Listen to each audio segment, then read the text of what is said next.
everybody, what's going on? It's been a very positive stretch for the Montreal Canadiens of late when it comes to young talent, along with picking up victories in the standings. And even though we don't necessarily want to be doing that right now because of draft lottery odds and their overall position, there's still value in what the Montreal Canadiens are doing at the moment.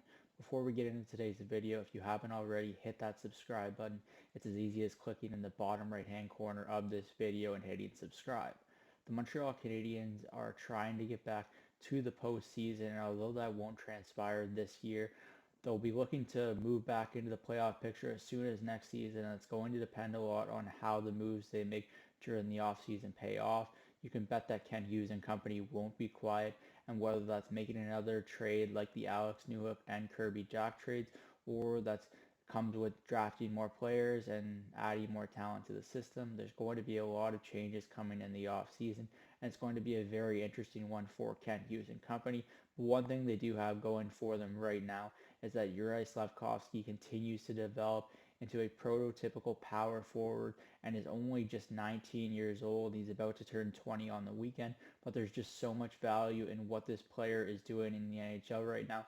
And in my opinion, he hasn't even come close to realizing what his ceiling is as a player. He's just scratching the surface right now. He's starting to use his frame, his overall hockey IQ, which I've been severely impressed with.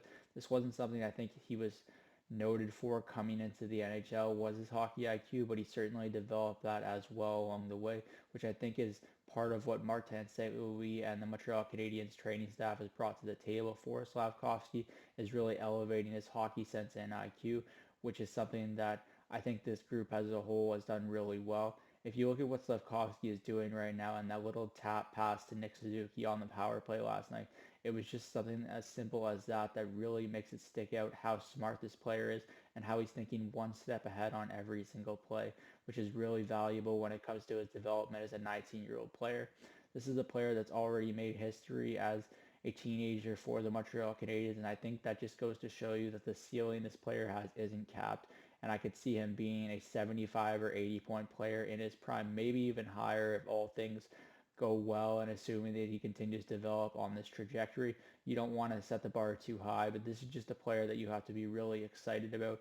He hasn't even continued to fill out his entire body yet, and once he does that, and you get to see him as a 22, a 23, and a 24-year-old when he hits his prime, this is going to be a very special player and one that the Montreal Canadiens are going to be building around, along with Nick Suzuki and Cole Caulfield on that top line.